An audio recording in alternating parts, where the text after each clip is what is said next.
पहले जो ये यहाँ पर आपका गद्यांश दिया हुआ है ना, पहले हम इसे पढ़ते हैं और फिर इसमें क्या आपका छिपा हुआ है सिंपली भाषा में वो यहाँ पर मैं आपको बताऊंगी, ठीक है, एक अर्थ में। तो नीचे दिए गए गद्यांश को पढ़ना है और पूछे गए प्रश्न, देखो प्रश्न यहाँ पे 1 से 9 आपसे पूछे गए हैं और इनका आपको आंसर, ठीक है, देना है ये गद्यांश को पढ़ के। साहित्य सदैव समाज को निरंतरता प्रदान करता है।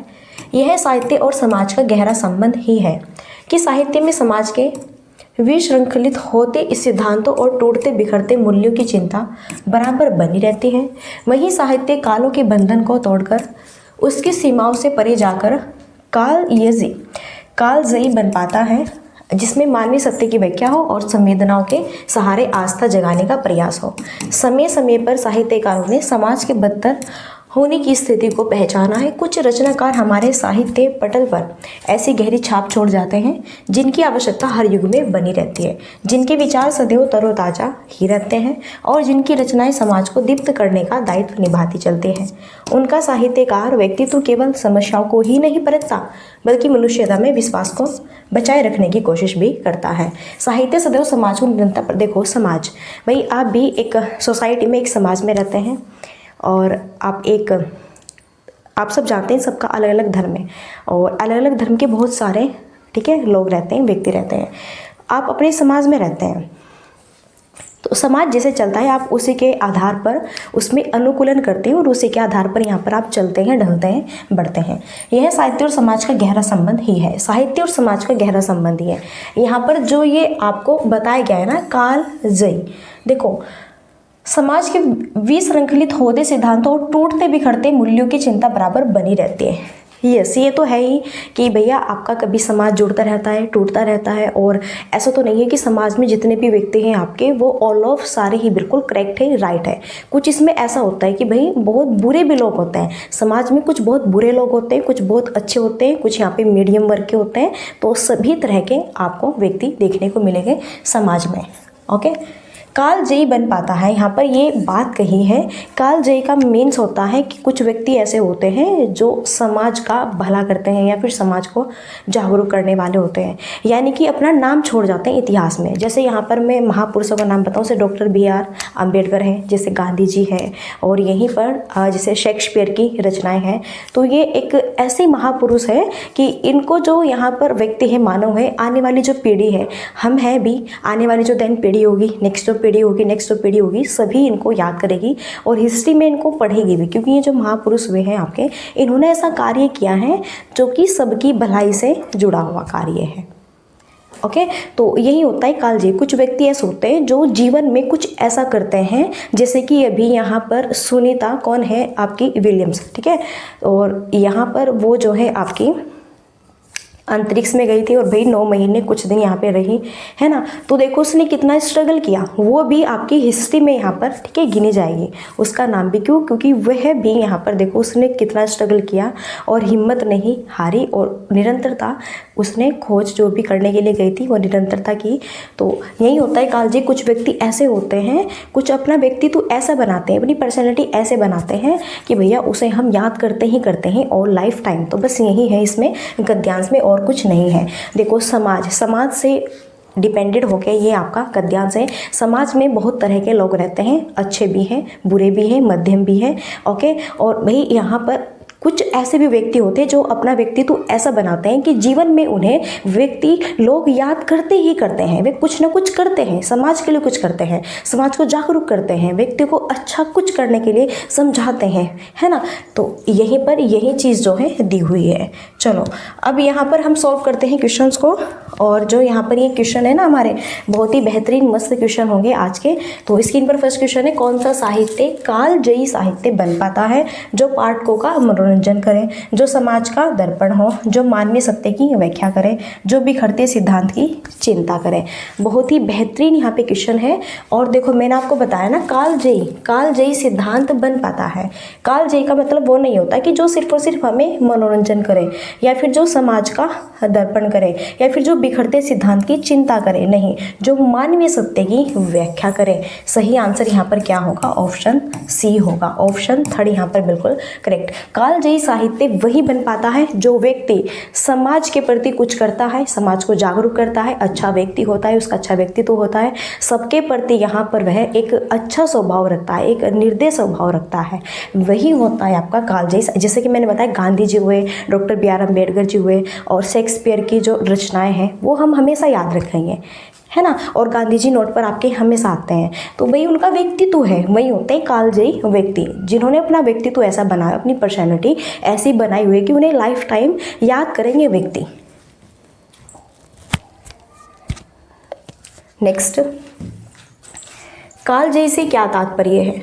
कालजयी से क्या तात्पर्य? जो काल विशेष में बंधा हुआ हो, हर काल में प्रासंगिक हो, काल विशेष की सही व्याख्या करता हो, अल्पकाल तक, कम समय तक रहने वाला नहीं। काल विशेष की व्याख्या नहीं कि यहाँ पे वर्तमान भूतकाल ये नहीं समझा रहे हैं, जो काल विशेष में बंधा हो, नहीं। कालजयी मैंने बताया ना, जो हर काल में प्रासंगिक हो।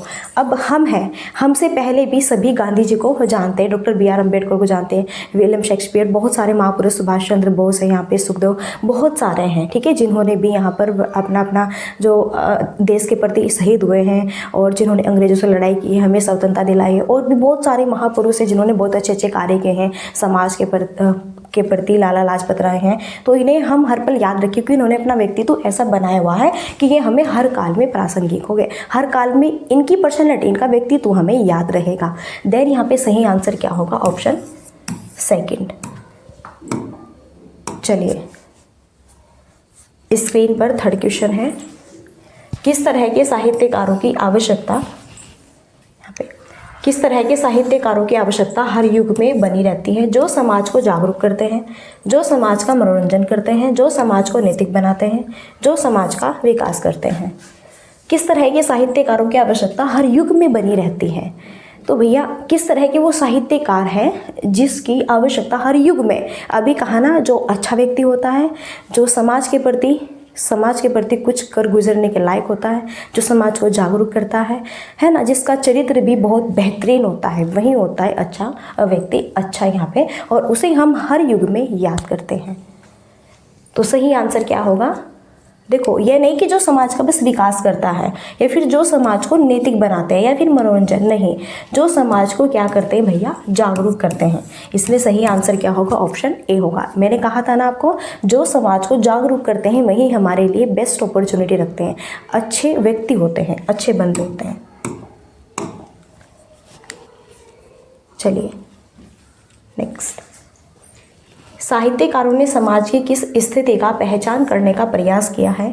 विकास की ओर अग्रसर समाज, उन्नतशील समाज है, पतन की ओर जाता हुआ समाज है, बिखरता हुआ समाज है। साहित्यकारों ने समाज की किस स्थिति की पहचान करने का, तो देखो मैंने बताया था कि समाज जो होता है भाई आपका, है ना, इसमें भिन्न भिन्न प्रकार के व्यक्ति रहते हैं, कोई अच्छा है, बुरा है, मध्य है, सभी प्रकार के हैं, है ना।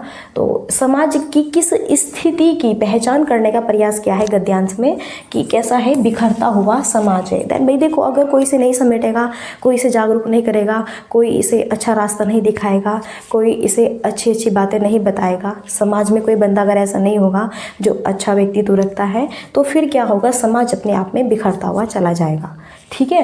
तो साहित्यकारों ने समाज की किस स्थिति की पहचान करने का प्रयास किया है? बिखरता हुआ समाज, ठीक है। तो सही आंसर यहाँ पर क्या होगा? ऑप्शन डी, ऑप्शन 4 यहाँ पे बिल्कुल करेक्ट आंसर हो जाएगा। नेक्स्ट देखो 5 क्वेश्चन है, गद्यांश के अनुसार साहित्य में किस तरह की चिंता झलकती है? समाज के आधुनिक होने की, मूल्यों के बिखरने की, नए सिद्धांतों के बनने की, सामाजिक विघटन की।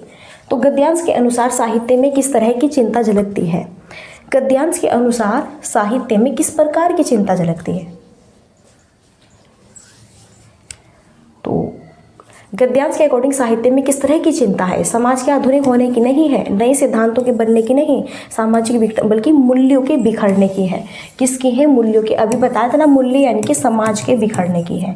किसके बिखरने की है भैया? समाज के बिखरने की है। तो गद्यांश के अनुसार साहित्य में किस तरह की चिंता झलकती है? तो यही चिंता झलकती है कि भाई समाज बिखर रहा है, उसको समेटो और इसे जागरूक करो, अच्छा व्यक्तित्व बनाओ जो आपको हर युग में हर बंदा याद रखे।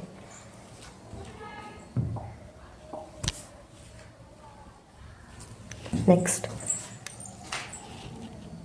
विश्व खलित में परत्ते हैं। लित है, तय है, इत है, खलित है। तो विश्व खलित में कौन सा परत्ते हैं?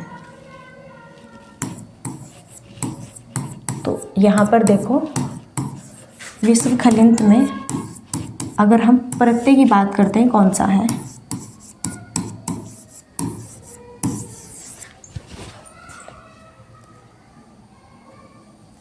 ठीक है, इसमें परत्ते होगा आपका इत परत्ते। ओके, जो विश्वंखलित यहाँ पे शब्द दिया हुआ है, इसमें जो फ्रेंड्स प्रत्यय होगा वो होगा आपका इत प्रत्यय। क्लियर है? और देखो, मैंने आपको बताया था ना कि इसी टेट में आपका जो गद्यांश पद्यांश होता है, यहाँ से ग्रामर से रिलेटेड 1-2 क्वेश्चन ही पूछा जाता है। ओके, ज़्यादा यहाँ पे जो फोकस होता है गद्यांश पद्यांश और पैडागोगी बेस MCQ पर होता है। चलो,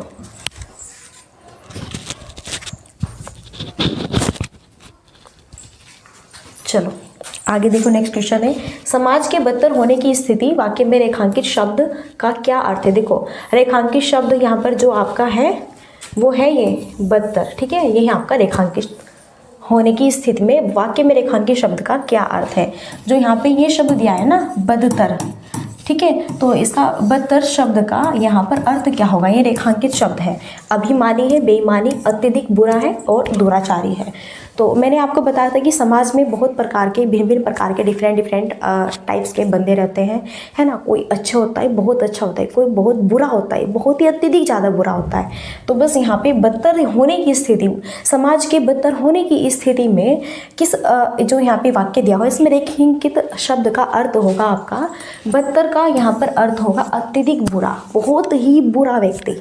ओके, और आप खुद ही देखो, आप जिस धर्म में रहते हैं, धर्म समाज ही तो है आपका जो धर्म है, आप जिस समाज में रहते हैं आसपास, क्लियर, तो आप देखो वहाँ पे कोई ना 1-2 व्यक्ति इतना बुरा होगा कि आप खुद ही कहोगे उसे कि हाँ भाई वो है ना जो फलाना व्यक्ति बहुत बेकार है, बहुत बुरा है। तो बदतर का अर्थ यहाँ पर अत्यधिक बुरा होगा। चलो देखो नेक्स्ट, विश्वास शब्द का क्या अर्थ है? विश्वमय है, तत्व ज्ञान संबंधी है, विश्व से संबंधित नियम है, निश्चित धारणा। तो विश्वास शब्द का क्या अर्थ है? एक यहाँ पर शब्द है जिसका अर्थ बताना है, शब्द है विश्वास। तो विश्वास का अर्थ क्या है? विश्वास। तो भैया यहाँ पर अगर हम बात करें विश्वास शब्द का अर्थ यहाँ पर क्या होगा? विश्वास शब्द का यहाँ पर अर्थ होगा निश्चित धारणा। देखो, विश्वास, जो कोई एक ऐसा व्यक्ति जिसके प्रति हमें बहुत विश्वास है, खुद से भी ज़्यादा विश्वास है, खुद से भी ज़्यादा बिलीव है। ओके, तो विश्वास शब्द का अर्थ उसे कहेंगे निश्चित धारणा। क्या कि भैया एक ऐसा व्यक्ति है जिस पर हमें बहुत गर्व भी है, बहुत अभिमान भी है, और साथ ही साथ में वह यहाँ पर बहुत ही विश्वास पात्र व्यक्ति है, बहुत ही गुड व्यक्ति है, अच्छा व्यक्ति है, अच्छा व्यक्तित्व वाला। तो विश्वास का मतलब होगा निश्चित धारणा। चलो नेक्स्ट, और ये आपका गद्यांश का लास्ट क्वेश्चन है, समाज को गति कौन प्रदान करता है? विज्ञान, साहित्य, तकनीकी विकास या फिर शिक्षा? समाज को गति कौन प्रदान करेगा? अब भाई समाज है ना, समाज में अच्छे बुरे सभी प्रकार के व्यक्ति हैं। तो इसमें कुछ ऐसे व्यक्ति भी हैं जो कि समाज को आगे बढ़ने की ओर अग्रसर पर रहेगा, प्रगति की ओर भी, है ना, अग्रसर होगा। कुछ ना कुछ व्यक्ति ऐसे भी होते हैं जो समाज को अक्सर जागरूक करते हैं, अच्छी राह पर चलाने की कोशिश करते हैं, है ना। तो समाज को गति कौन प्रदान करता है? तकनीकी विकास। हम जो भी अपॉर्चुनिटी चल रही है प्रेजेंट टाइम में, वर्तमान समय में क्या क्या हो रहा है, क्या क्या नहीं हो रहा है, तो वहीं हम वर्तमान टेक्निकल यूज़ करेंगे, उसी के आधार पर हम अपने समाज का भी विकास करेंगे। किस तरह रहना है, कैसे नहीं रहना है, सभी बच्चों को समाज में जागरूक करना है, शिक्षा प्रोवाइड कराओ, शिक्षा दो, जिससे कि यह यहाँ पर समाज के प्रति कुछ समझे, जाने, जागरूक हो, इन्हें सारी चीज़ें पता चले, बाहर निकले, है ना, देन सारी चीज़ें यहाँ पर होगी। तो यह तकनीकी विकास होगा आपका। चलो, तो यहाँ पे 9 क्वेश्चन कंप्लीट हुए, और एक बार फिर से वेलकम है आप सबका आपके अपने यूट्यूब चैनल एग्जामिनेशन हब पर। और यहाँ पर एक बहुत ही बेहतरीन सा पद्यांश है। अब हम ये पद्यांश पढ़ेंगे, और इस पद्यांश में यहाँ पर क्वेश्चन होंगे आपके 5। कितने क्वेश्चन होंगे? इस पद्यांश में क्वेश्चन होंगे 5। और ये जो 5 क्वेश्चन है ना, देखो 10 से 15 क्वेश्चन, 9 तक तो थे आपके यहाँ पे गद्यांश से, है ना। फिर यहाँ पे 10 से 15 तक की जो क्वेश्चन है ना, वो हम ये कविता पढ़ेंगे, ये पद्यांश पढ़ेंगे और फिर यहाँ से हम सही बेहतरीन तरीके से आंसर्स को देंगे। और ये जो आपका यहाँ पर पद्यांश दिया हुआ है ना, बहुत ही बेहतरीन, और उसका हर एक यहाँ पर मैं आपको मीनिंग बताऊँगी अपने शब्दों में। दिवसवासन का समय मेघमय आसमान से उतर रही है, वह संध्या सुंदरी परी सी धीरे धीरे। तिमिरांचल में चंचलता का नहीं कहीं आभास, मधुर मधुर है दोनों उसके अधर, किंतु जरा गंभीर नहीं है उनमें हास विलास। हंसता है तो केवल तारा एक, गुथा हुआ उन घुंघराले काले काले बालों से, हरती राज की रानी का वह करता है अभिषेक। बहुत ही बेहतरीन यहाँ पर ये आपका जो है पद्यांश दिया हुआ है, और मैं इसे अपनी सिंपली भाषा में समझाने की आप लोगों को कोशिश करती हूँ, ठीक है। तो फ्रेंड्स देखो, दिवसवासन का समय मेघमय आसमान से उतर रही है, वह संध्या सुंदरी परी सी धीरे धीरे। बात यहाँ पर जो है कर रहे हैं संध्या की। संध्या यानी कि शाम रात, शाम रात की, है ना, बात कर रहे हैं।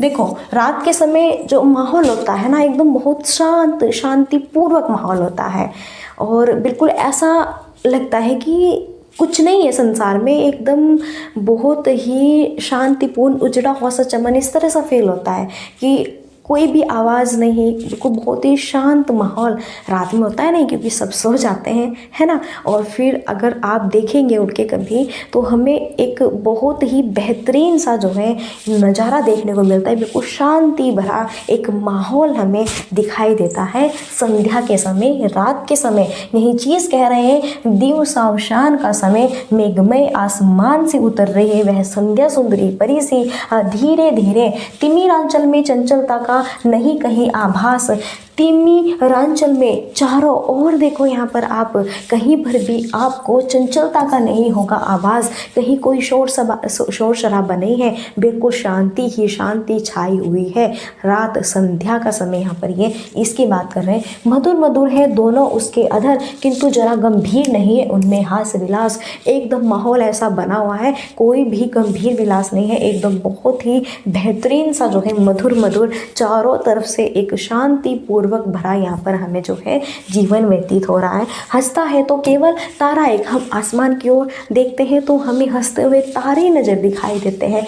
हंसता है केवल तारा एक, घुटा हुआ उन घुंघराले काले काले बालों से, बादलों से, यहाँ पर हरती राज की रानी का वह करता है अभिषेक। बहुत ही बेहतरीन है। और यहाँ पर ये बात कर रहा है रात की, संध्या की, शाम की। जब रात हो जाती है, सभी सो जाते हैं, तो उस समय का जो माहौल होता है बहुत शांतिपूर्वक होता है, बहुत धैर्यपूर्वक होता है, और आसमान की ओर हम देखते हैं तो हमें तारे ही तारे नजर आते हैं, और एकदम ऐसा फील होता है कि जीवन में कुछ भी कठिनाई नहीं है, जीवन में कुछ भी शोर शराबा नहीं है, जीवन में कुछ भी गंभीर हालत नहीं है। एकदम ऐसा माहौल हमें झलकता है रात के टाइम में। ठीक है, क्लियर है ना। तो बस यही है। चलो अब सॉल्व कर लेते हैं अपने क्वेश्चंस को। तो ये शब्द दिया हुआ था ना, दिवसावसान का संधि विच्छेद बताना है। देखो दिवसावसान का हमें संधि विच्छेद बताना है। क्या होगा? दिवस प्लस अवसान, दिवा प्लस अवसान, दिवसा प्लस वसान, दिवस प्लस आवसान। गलत है, गलत है, गलत। दिवस प्लस अवसान होगा। क्या होगा? दिवस प्लस अवसान होगा। और अगर हम इसमें संधि की बात करें, कौन सी संधि है? तो देखो दिवस, से में क्या है? ए है, और इधर भी क्या है? आपका ए है, और ए ये भी समान स्वर है, ये भी समान स्वर है। समान जब स्वर होते हैं तो यह है अपने आप का दीर्घ में कन्वर्ट हो जाता है। तो ए आ अपने आप में दीर्घ आ में क्या हो गया? कन्वर्ट हो गया। तो बस यहीं पर क्या है? आपकी दीर्घ संधि हो जाएगी।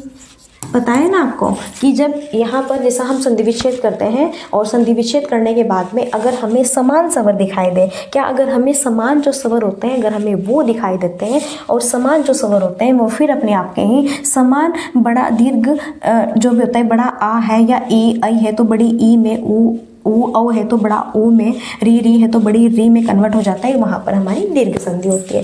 इसलिए सही आंसर ऑप्शन ए होगा। दिवसावसान का जो सही संधि विच्छेद होगा दिवस प्लस अवसान होगा। ओके, चलो नेक्स्ट। पद्यांश में किसका चित्रण हुआ है?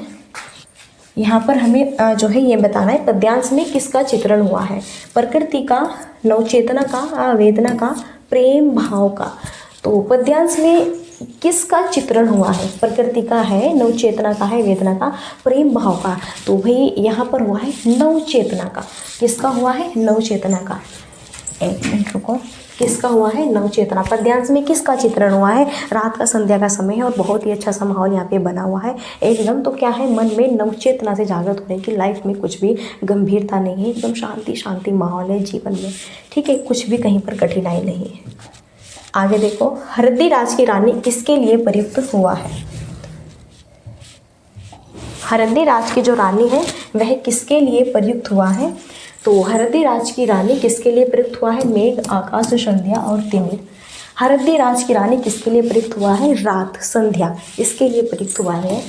सो सी ऑप्शन क्या होगा करेक्ट? हरदी राज की रानी किसके लिए प्रयुक्त हुआ है? यह शब्द हुआ है संध्या के लिए। ठीक है, क्लियर है ना? कोई डाउट्स नहीं है ना आपको?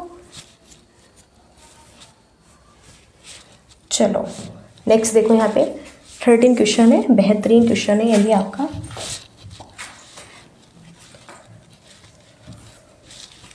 संध्या सुंदरी किस तरह के आकाश से उतर रही है? तारों भरे आकाश से, बादलों से भरे आकाश से, चंद्रमा की रोशनी से भरे आकाश से, सूर्य लालिमा से भरे आकाश से। संध्या सुंदरी किस तरह के आकाश से उतर रही है? यह उतर रही है बादलों से भरे आकाश से। भाई आसमान में क्या है, बादल ही बादल छाए रहते हैं। तो संध्या सुंदरी किस तरह के आकाश से उतर रही है? यहाँ पर यह उतर रही है बादलों से भरे आकाश से। और यहाँ पर ये जो आपका गद्यांश में दिया हुआ है ना, बहुत ही बेहतरीन है। और इसमें हम बात करेंगे किस अलंकार की बात हुई है, किसके हंसने की बात की गई है? मेघ की, तारा, संध्या या फिर आकाश। तो किसके हंसने की बात की गई है? यहाँ पर तारा की, जैसे कि एक तारा है और अपने आप में ही हंस रहा है, यही बात की गई है ना इसमें। एक तारे की हंसने की यहाँ पर बात की गई है ना। तो यहाँ पर सही आंसर होगा ऑप्शन बी, सेकंड, तारा। किसके हंसने की बात की है? तारे की। नेक्स्ट, अब हमें बताना है ये जो पद्यांश था, इस पद्यांश में किस अलंकार का प्रयोग अधिक मुखरित है? ओके, इस पद्यांश में किस अलंकार का यूज हुआ है? यमक है, मानवीकरण है, अतिशयोक्ति है, अनुप्रास है। अब यहाँ पर अगर हम बात करें किस अलंकार का यूज़ हुआ है, तो यहाँ पर हुआ है मानवीकरण अलंकार का। अब ये मानवीकरण अलंकार ये क्या मिला है, तो टेंशन नहीं लेना, मैं बता रही हूँ। अब देखो भाई, हमने ये जो पद्यांश पढ़ा है, इस पद्यांश में हमें क्या चीज़ झलकती दिखाई दी? जैसे तारे हैं अपने आप में हंस रहे हैं, तो हंसता तो वही वो व्यक्ति है जिसमें क्या होता है, सांसें होती है, जीवन होता है। जब हम किसी वस्तु को जीवित आधार पर मानव के थ्रू उसे हम ढालते हैं कि तारे जो है हंस रहे हैं, संध्या रात जो है ऐसे आकाश में बादलों से ऐसे जो है आपकी आ रही है नीचे इस माध्यम से, है ना, इस तरह। तो यहाँ पर हमें जो उत्पत्ति हो रही है किसकी हो रही है? मानवीकरण की।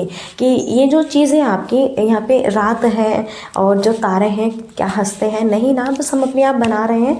तो वो क्या है? मानवीकरण। हमने यह ऐसा इसमें दिखा दिया जैसे तारे सच में हंसते हैं, है ना। तो वही हंसता तो वही ये जो यहाँ पे सजीव व्यक्ति होता है, जिसमें आपका क्या होता है, हृदय होता है ना, जिसमें सांसें होती है, वहीं तो हंसता है। अब वो तो सारी निर्जीव वस्तु है ये तो, लेकिन निर्जीव वस्तु को भी हम सजीव वस्तु की तरह यहाँ पे क्या कर रहे हैं, ढाल रहे हैं। तो इसलिए आपका जो है इसमें सही अलंकार क्या होगा? मानवीकरण होगा। तो बताइए आपको यहाँ पे ये सेशन आज का कैसा लगा? 15 क्वेश्चन हमारे कंप्लीट हुए।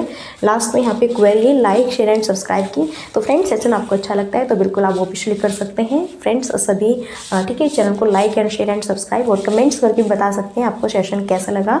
ऑब्वियसली यहाँ पे बिल्कुल मैंने आपको अपना पूरा 100% दिया है। और हाँ, ये सभी जो PDF है मैं प्रोवाइड करा दूँगी। इसके लिए आपको क्या करना होगा, ये व्हाट्सअप नंबर है और आपका व्हाट्सअप ग्रुप भी बना हुआ है, उसे फास्ट ज्वाइन कर लो। मैं डिस्क्रिप्शन बॉक्स में लिंक भी प्रोवाइड करा दूँगी, तो वहाँ पर आप कर सकते हैं। बहुत ही बेहतरीन सेशन है, मस्त यहाँ पर। ओके।